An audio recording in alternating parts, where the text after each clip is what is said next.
Bring an end to airborne contaminants in your car with the new cabin filter from Filterheads.com.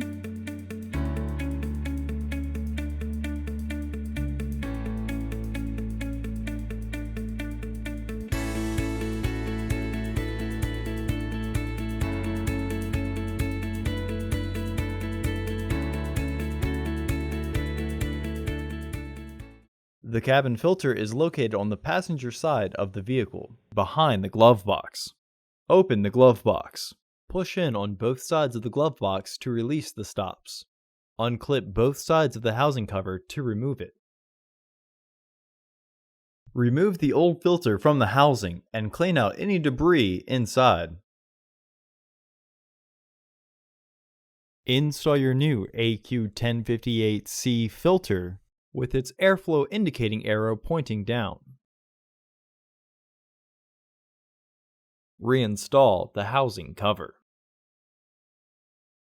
After lifting the glove box, push in on the sides to get the two securing tabs behind the frame. Close the glove box. Visit our website to order your filter to ensure that it fits.